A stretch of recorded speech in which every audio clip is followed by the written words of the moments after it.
The herb spiral has been planted at this point in the late spring, and the purpose of an herb spiral is not for large-scale herb production. The purpose of an herb spiral is to have a functional and aesthetically pleasing system to where you can have many different microclimates in a small space, and this allows you to have a great variety of herbs in a small space that you can place, or you should place, close to your kitchen. That way you can easily come out and harvest, conveniently harvest quite a few different herbs that you can use for your cooking.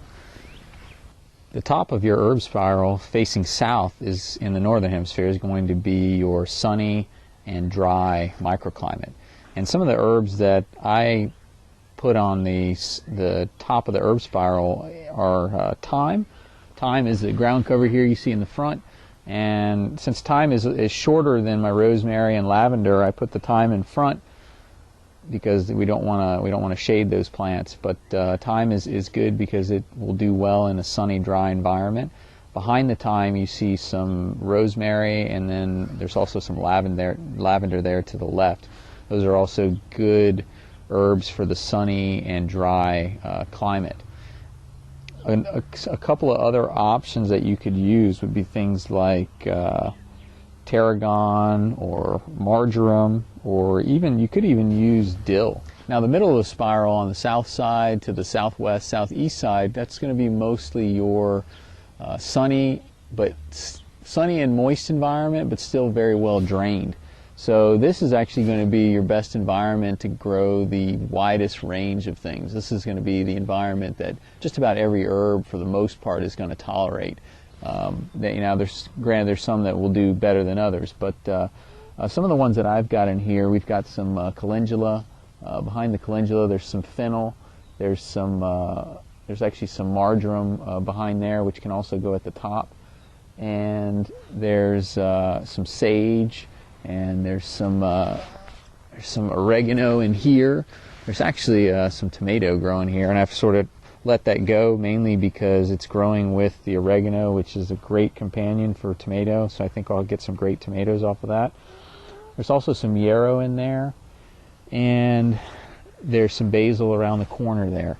Now there's tons of other stuff that you could conceivably do in this type of environment. Parsley would be one of them.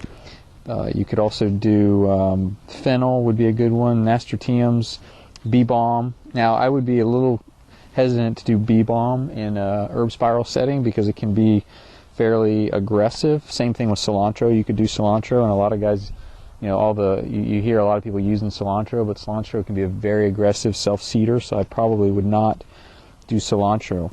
This is the north side of the herb spiral, or the back side. And it's a shady and moist environment. Still, it's not the bottom of the herb spiral, so it's still relatively well drained, but the soil is going to be moist. And some of the things that will go well here, you see I've got chives and onions, which will do fine in the shade. You can also do parsley here in the shade if you need to. Now parsley will actually do fine in the sun or some shade. Now the bottom of the herb spiral, depending on how you do the spiral, you'll end up with one area that's either sunny and wet or shady and wet. And like I said, this is going to be the bottom of your herb spiral. Now for me, I ended up I planted parsley at the bottom, and everything else was sort of part of my herb garden. It's all just sort of grown together. So I've got some clover. There's actually a volunteer tomato plant. There's some yarrow. There's some daikon radish, and there's also chicory. So basically just sort of a hodgepodge of everything. But if you wanted to get really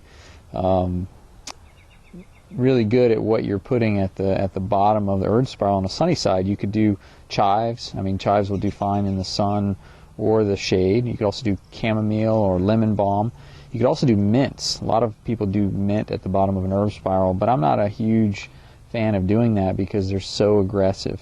And that's one of the benefits of having an herb spiral, is having all those different microclimates. If you plant mint and then it takes over, then I think that lessens the effectiveness of it.